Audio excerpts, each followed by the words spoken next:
Hello, ഞാൻ doctor T M ഗോപിനാഥപിള്ളൈ. പുതിയ വീഡിയോയിലേക്ക് എല്ലാവർക്കും സ്വാഗതം. ഇന്ത്യയിലെ ഏതാണ്ട് 66% ആൾക്കാരും മരിക്കുന്നത് NCD എന്ന് പറയുന്ന രോഗാവസ്ഥകൾ കൊണ്ടാണ്. എന്താണ് ഈ NCD? അതുപോലെ തന്നെ എന്തുകൊണ്ട് അത് ഉണ്ടാകുന്നു? അതുണ്ടാകുന്നതിൻ്റെ പ്രധാനപ്പെട്ട കാരണം നമ്മുടെ ഭക്ഷണത്തിലുണ്ടാകുന്ന ചില പോരായ്മകളാണ്. അപ്പോൾ അതിനെ HFSS ഫുഡ് എന്നാണ് പോഷക വിദഗ്ധർ വിളിക്കുന്നത്. അപ്പോൾ നമ്മൾ ഈ ആധുനിക കാലഘട്ടത്തിൽ ജീവിക്കുന്ന നമ്മളെല്ലാവരും ഈ രണ്ട് വാക്കുകൾ അതിൻ്റെ പൂർണ്ണ രൂപം എന്താണ് എന്ന് നമ്മൾ അറിഞ്ഞിരിക്കണം. അപ്പോൾ NCD എന്ന് പറഞ്ഞു കഴിഞ്ഞാൽ നോൺ കമ്മ്യൂണിക്കബിൾ ഡിസീസസ് എന്നാണ്. ഈ രോഗങ്ങളൊക്കെ ഉണ്ടാകുന്നത് രണ്ട് പ്രധാന കാരണങ്ങൾ കൊണ്ടാണ്.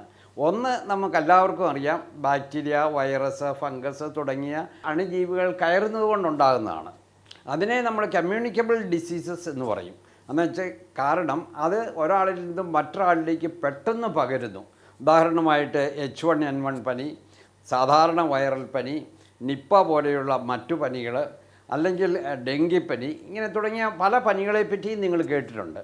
ഇതെല്ലാം കൂടുതലും രോഗാണുക്കൾ നമ്മുടെ ശരീരത്തിൽ പ്രവേശിക്കുമ്പോൾ ഉണ്ടാകുന്നതാണ്. അതിനെയാണ് കമ്മ്യൂണിക്കബിൾ ഡിസീസ് എന്ന് ഡോക്ടർമാർ പറയുന്നത്. പക്ഷേ അതിലും വളരെ പ്രധാനപ്പെട്ട, കൂടുതൽ മരണകാരണമാകുന്ന, കൂടുതൽ ആൾക്കാരെയും ബാധിക്കുന്ന രോഗങ്ങൾ വേറെ ധാരാളമുണ്ട്. അതായത് അതിനെയാണ് നോൺ കമ്മ്യൂണിക്കബിൾ ഡിസീസ് എന്ന് പറയുന്നത്. അപ്പോൾ ഈ NCD എന്ന് പറഞ്ഞു കഴിഞ്ഞാൽ അതിനകത്ത് ഏതാണ്ട് 150-200ഓളം രോഗങ്ങളുണ്ട്. നമ്മൾ സാധാരണ നമുക്കുണ്ടാകുന്ന ഡയബറ്റീസ്, അതുപോലെ തന്നെ ഹാർട്ട് അറ്റാക്ക്, സ്ട്രോക്ക്, നമുക്ക് ഒബീസിറ്റി, നമ്മുടെ കൊളസ്ട്രോൾ പ്രോബ്ലംസ് തുടങ്ങി നിരവധി രോഗങ്ങളാണ് നമ്മുടെ ജീവിതശൈലിയിലെ അടുത്ത കാലത്തെ മാറ്റങ്ങൾ കൊണ്ട് ഉണ്ടായിട്ടുള്ളത്. അതിനെയാണ് നോൺ കമ്മ്യൂണിക്കബിൾ ഡിസീസസ് അല്ലെങ്കിൽ ലൈഫ് സ്റ്റൈൽ ഡിസീസസ് എന്ന് നാമകരണം ചെയ്യപ്പെട്ടിരിക്കുന്നത്. അപ്പോൾ ഇന്ത്യയിലെ ഏതാണ്ട് 66% ആൾക്കാരും മരിക്കുന്നത് ഇങ്ങനെയുള്ള നോൺ കമ്മ്യൂണിക്കബിൾ ഡിസീസ് മൂലമാണ് എന്നാണ് പഠനങ്ങൾ സൂചിപ്പിക്കുന്നത്. അപ്പോൾ ഈ നോൺ കമ്മ്യൂണിക്കബിൾ ഡിസീസ് എന്തുകൊണ്ടുണ്ടാകുന്നു എന്ന് നമ്മളെല്ലാവരും അറിഞ്ഞിരിക്കണം. ഇതിന് രണ്ട് പ്രധാന കാരണങ്ങളുണ്ട്. ഒന്ന്, നമ്മുടെ ഭക്ഷണത്തിലുണ്ടായ ചില മാറ്റങ്ങൾ. രണ്ടാമതായിട്ട്, നമ്മൾ ആരും കൂടുതലായിട്ട് വ്യായാമം ചെയ്യുന്നില്ല, അധ്വാനം വരുന്ന പ്രവൃത്തികൾ ചെയ്യുന്നില്ല, ഒരു സെഡൻറ്ററി ലൈഫാണ് നമ്മൾ ആൾക്കാർ കൂടുതലും നയിക്കുന്നത്. അപ്പോൾ ഇങ്ങനെ രണ്ട് കാര്യങ്ങളാണ്. ഈ രണ്ട് കാര്യങ്ങളിൽ ഏറ്റവും പ്രധാനപ്പെട്ടത് ഭക്ഷണ രീതിയിൽ, അല്ലെങ്കിൽ നമ്മൾ കഴിക്കുന്ന ഭക്ഷണ സാധനങ്ങളിലുണ്ടായിട്ടുള്ള ചില പാകപ്പിഴകളാണ്. അപ്പോൾ നമ്മുടെ ഈ ആഹാരം എന്ന് പറയുന്നത് രണ്ട് തരത്തിലുണ്ട് എന്ന് എല്ലാവരും അറിഞ്ഞിരിക്കണം. ഒന്ന്, നമുക്ക് ആരോഗ്യം പ്രദാനം ചെയ്യുന്നത്, അല്ലെങ്കിൽ ആരോഗ്യത്തെ പരിപോഷിപ്പിക്കുന്നത്, അല്ലെങ്കിൽ ആരോഗ്യത്തെ നിലനിർത്തുന്നത്. മറ്റൊരു വശത്ത് ചില ഭക്ഷണ സാധനങ്ങൾ നമുക്ക് രോഗങ്ങളെയാണ് സമ്മാനിക്കുന്നത്. അപ്പോൾ ഏതാണ് ഹെൽത്തി ഫുഡ്, ഏതാണ് അൺഹെൽത്തി ഫുഡ് എന്ന് നമ്മൾ അറിഞ്ഞിരിക്കണം. ഈ അടുത്ത കാലത്ത് നമ്മുടെ സെൻട്രൽ ഗവൺമെൻറ് കീഴിലുള്ള മിനിസ്ട്രി ഓഫ് ഹെൽത്ത് കുറച്ച് ഡയറക്ഷൻസ് പുറപ്പെടുവിച്ചിട്ടുണ്ട്. അതായത് ചില മാർഗനിർദ്ദേശങ്ങൾ. അതായത് നമ്മുടെ സ്കൂളുകളിൽ, അതുപോലെ തന്നെ നമ്മുടെ കോഫി ഷോപ്പുകൾ, റെസ്റ്റോറൻറ്റ്, നമ്മൾ ആഹാര സാധനങ്ങൾ മേടിക്കുന്ന മോളുകൾ തുടങ്ങി പല സ്ഥലങ്ങളിലും ഒരു ബോർഡ് പ്രത്യേകം വെക്കണം എന്നാണ് അവർ ആവശ്യപ്പെട്ടിട്ടുള്ളത്. അതായത് ഈ അൺഹെൽത്തി ഫുഡ്, അതായത് നമ്മൾ കഴിക്കുന്ന ഭക്ഷണത്തിലുള്ള കൂടുതൽ കൊഴുപ്പ്, കൂടുതൽ മധുരം, കൂടുതൽ ഉപ്പ്, അൺഹെൽത്തി ഫാറ്റ്സ്, അല്ലെങ്കിൽ കൂടുതൽ ഓയിൽ അടങ്ങിയിരിക്കുന്നത്. അപ്പോൾ ഇങ്ങനെയുള്ള ഭക്ഷണ സാധനങ്ങൾ വിൽക്കുന്ന സ്ഥാപനങ്ങളിൽ ഇതിനെപ്പറ്റിയുള്ള ഒരു ബോർഡ് പ്രദർശിപ്പിക്കണം. ഈ ബോർഡ് ഞാൻ നേരത്തെ സൂചിപ്പിച്ച പോലെ സ്കൂളിൽ പ്രദർശിപ്പിക്കണം, അതുപോലെ തന്നെ കോഫി ഷോപ്പിൽ പഠിപ്പിക്കണം, റെസ്റ്റോറൻറ്റിൽ പ്രദർശിപ്പിക്കണം, ബേക്കറി സ്ഥാപനങ്ങളിൽ പ്രദർശിപ്പിക്കണം. ഇങ്ങനെ പല പബ്ലിക് സ്പേസുകളിലും ഇത് പ്രദർശിപ്പിക്കണം. കൂടാതെ ഗവൺമെൻറ് തലത്തിൽ, ഗവൺമെൻറ്റിലെ letter pad, notification, folders, letter പാഡുകളിലും ഇത് പ്രദർശിപ്പിക്കണം എന്നാണ് പറയുന്നത്. കാരണം നമ്മുടെ ആൾക്കാർക്ക് ഇതിനെപ്പറ്റിയുള്ള ഒരു ബോധവൽക്കരണം വേണം. നമ്മുടെ ആൾക്കാർക്ക് ബോധവൽക്കരണം ഉണ്ടാക്കാൻ വേണ്ടി മാത്രമാണ് മിനിസ്ട്രി ഓഫ് ഹെൽത്ത് ഈ ഡയറക്ഷൻ പ്രഖ്യാപിച്ചിട്ടുള്ളത്. നിങ്ങൾക്കെല്ലാവർക്കും അറിയാം, ഒരു കാലത്ത് സ്മോക്കിംഗ് വളരെ അപകടകാരിയായ ഒന്നായിരുന്നു.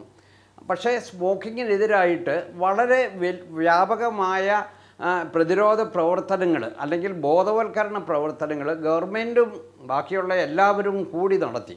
നമ്മുടെ സിനിമാശാലകളിൽ പോലും പുകവലി അപകടകരമാണ് എന്നുള്ള പരസ്യം അതിനകത്ത് പ്രദർശിപ്പിക്കുന്നുണ്ടായിരുന്നു. അതുപോലെ തന്നെ ഒരു സിഗരറ്റിൻ്റെ പാക്കറ്റ് മേടിക്കുമ്പോൾ അവിടെയും smoking is injuries to health, cancer ഉണ്ടാക്കും തുടങ്ങിയവ പ്രദർശിപ്പിച്ചിരുന്നു. അപ്പോൾ അതുകൊണ്ട് വലിയൊരു ഇമ്പാക്റ്റ് ഉണ്ടായി. ഇന്ന് പുകവലിക്കുന്ന ആൾക്കാരുടെ അളവ് കുറവാണ്. അതുപോലെ തന്നെ ഈ അൺഹെൽത്തി ഫുഡ് ഉപയോഗിക്കുന്നവരുടെയും നമ്പറിൽ വളരെ വ്യത്യാസം വരണം, വളരെ കുറയണം എന്നതാണ് മിനിസ്ട്രി ഓഫ് ഹെൽത്ത് ഇതുകൊണ്ട് ഉദ്ദേശിക്കുന്നത്. അതുപോലെ തന്നെയാണ് ഈ നോൺ കമ്മ്യൂണിക്കബിൾ ഡിസീസ് അല്ലെ NCD ഉണ്ടാകുന്നതിൻ്റെ പ്രധാനപ്പെട്ട കാരണം നമ്മുടെ അൺഹെൽത്തി ഫുഡാണ്. അത് HFSS എന്നാണ് പോഷക വിദഗ്ധർ വിളിക്കുന്നത്. അതായത് high fat, sugar and salt food എന്നാണ്. അപ്പോൾ അതിനകത്ത് ഫാറ്റ് കൂടുതൽ അടങ്ങിയിട്ടുണ്ട്. ഫാറ്റ് അല്ലെങ്കിൽ കൊഴുപ്പ് എന്ന് പറഞ്ഞു കഴിഞ്ഞാൽ 2 തരത്തിലുണ്ട്. നല്ല കൊഴുപ്പുമുണ്ട്, ചീത്ത കൊഴുപ്പുമുണ്ട്. ഈ ചീത്ത കൊഴുപ്പ് അതായത് saturated fat and trans fat, ഇവ രണ്ടും അടങ്ങിയ ഭക്ഷണ സാധനങ്ങൾ നമ്മുടെ ആരോഗ്യത്തിന് ഹാനികരമാണ്. അല്ലെങ്കിൽ നമുക്കത് രോഗങ്ങൾ വിളിച്ചു വരുത്തുന്ന ഒന്നായിരിക്കും. നമുക്ക് പെട്ടെന്ന് അമിതവണ്ണം ഉണ്ടാവും. അമിതവണ്ണം ഉണ്ടായി കഴിയുമ്പോഴാണ് നമ്മൾ സൂചിപ്പിച്ച നോൺ കമ്മ്യൂണിക്കബിൾ ഡിസീസ് കൂടുതലായിട്ടും ഉണ്ടാകാനുള്ള സാധ്യത. ആഹാരത്തിലെ കൊഴുപ്പിൻ്റെ അളവ് കുറയ്ക്കുക, അൺഹെൽത്തി ഫാറ്റ് കുറയ്ക്കുക. രണ്ടാമതായിട്ട് നമ്മൾ കഴിക്കുന്ന ഭക്ഷണത്തിലെ ഷുഗറാണ് ഏറ്റവും കൂടുതൽ പ്രശ്നം. നമ്മൾ പഞ്ചസാര ഈസ് ആൻ ആഡഡ് ഷുഗറാണ്. അപ്പോൾ പഞ്ചസാര, അതുപോലെ തന്നെ ബ്രൗൺ ഷുഗർ, ജാഗറി പോലും നമ്മൾ അധികം കഴിക്കരുത്. അപ്പോൾ ഈ മധുരം കൂടുതലായിട്ട് നമ്മുടെ ശരീരത്തിൽ ചെന്ന് കഴിഞ്ഞാൽ നമുക്ക് പ്രമേഹം ഉണ്ടാകാനുള്ള സാധ്യത കൂടുതലാണ്. നമുക്ക് അമിതവണ്ണം ഉണ്ടാകാനുള്ള സാധ്യത കൂടുതലാണ്. അമിതവണ്ണം ഉണ്ടായിക്കഴിയുമ്പോഴാണ് ഞാൻ നേരത്തെ സൂചിപ്പിച്ച പോലെ മറ്റ് NCD, അതായത് മറ്റ് പ്രമേഹം, ഹാർട്ട് അറ്റാക്ക്, കൊളസ്ട്രോൾ തുടങ്ങിയ രോഗങ്ങളൊക്കെ ഉണ്ടാകാനുള്ള സാധ്യത വർദ്ധിക്കുന്നത്. അപ്പോൾ കൊഴുപ്പിൻ്റെ അളവ് കുറയ്ക്കണം. അതുപോലെ തന്നെ ആഡഡ് പഞ്ചസാരയുടെ ഉപയോഗം കുറയ്ക്കണം. അതുപോലെ തന്നെയാണ് കൂടുതൽ ഉപ്പുള്ള ഭക്ഷണ സാധനങ്ങൾ കഴിക്കുമ്പോഴും. ഈ ഉപ്പുള്ള ഭക്ഷണ സാധനങ്ങൾ കൂടുതൽ കഴിച്ചു കഴിഞ്ഞാൽ നമുക്ക് BP കൂടാനുള്ള സാധ്യതയുണ്ട്. BP കൂടി കഴിയുമ്പോൾ പിന്നെ നമുക്ക് ഹാർട്ട് അറ്റാക്ക്, മറ്റ് ഹൃദ്രോഗങ്ങൾ ഒക്കെ ഉണ്ടാകുവാനുള്ള സാധ്യതയുണ്ട്. നമ്മൾ മറ്റ് ചില കാര്യങ്ങൾ കൂടി ശ്രദ്ധിക്കണം. അതായത് നമുക്ക് ഒരു വശത്ത് ഇങ്ങനെ കൂടുതൽ പോഷകങ്ങൾ, മറുവശത്ത് കുറച്ച് ആൾക്കാർക്ക് പോഷകങ്ങൾ കിട്ടാതെ ഉണ്ടാകുന്ന ഡിസീസും ഉണ്ടാകുന്നുണ്ട്. അതായത് ചിലർ കഴിക്കുന്ന ഭക്ഷണത്തിൽ നാരുകൾ നന്നേ കുറവായിരിക്കും. ചിലർ കഴിക്കുന്ന ഭക്ഷണത്തിൽ പച്ചക്കറികൾ തീരെ അപര്യാപ്തമായിരിക്കാം. ചില കുട്ടികളും അഡോൾസൻ്റ് ആയിട്ടുള്ളവരും ഒക്കെ പഴങ്ങൾ കഴിക്കാൻ താല്പര്യം കാണിക്കുന്നില്ല. അപ്പോൾ ഇങ്ങനെ പച്ചക്കറികൾ, പഴങ്ങൾ, അതുപോലെ തന്നെ തവിടോടുകൂടിയ ധാന്യങ്ങൾ അല്ലെങ്കിൽ ഫെർമെൻറ്റഡ് ഫുഡ് ഇവയൊക്കെ കഴിക്കാൻ പലരും താല്പര്യം കാണിക്കുന്നില്ല. അങ്ങനെ അവർ കഴിക്കാത്തത് കൊണ്ട് തന്നെ ഈ ശരീരത്തിന് വളരെയധികം ആവശ്യമായിട്ടുള്ള ഇങ്ങനെയുള്ള പോഷകങ്ങൾ കിട്ടാതെയും പോകുന്നു. അതും ഈ നോൺ കമ്മ്യൂണിക്കബിൾ ഡിസീസ് അല്ലെ NCD ഉണ്ടാകുവാൻ കാരണമാകുന്നു. അപ്പോൾ നമ്മൾ ഭക്ഷണം തിരഞ്ഞെടുക്കുമ്പോൾ വളരെ പ്രധാനമായിട്ടും ശ്രദ്ധിക്കേണ്ടത് നിങ്ങൾ കഴിക്കുന്ന ഭക്ഷണം നിങ്ങളുടെ ആരോഗ്യം നിങ്ങൾക്ക് തരുന്നുണ്ടോ അതോ നിങ്ങളുടെ ആരോഗ്യത്തെ ക്ഷയിപ്പിക്കുന്നുണ്ടോ എന്ന് കൃത്യമായി വിലയിരുത്തണം. അൺഹെൽത്തി ഫുഡ് നമ്മൾ കഴിവുള്ളത്തോളം ഉപേക്ഷിക്കുക. ഇനി അതിന് സാധ്യമല്ലെങ്കിൽ കഴിവുള്ളത്തോളം അതിൻ്റെ ഉപയോഗം കുറയ്ക്കുക. അത് വളരെ പ്രധാനപ്പെട്ടതാണ്. അതോടൊപ്പം തന്നെ നമ്മൾ ഹെൽത്തി ഫുഡ് കൂടുതലായിട്ട് നമ്മുടെ ഭക്ഷണത്തിൽ ഉൾപ്പെടുത്തുകയും വേണം.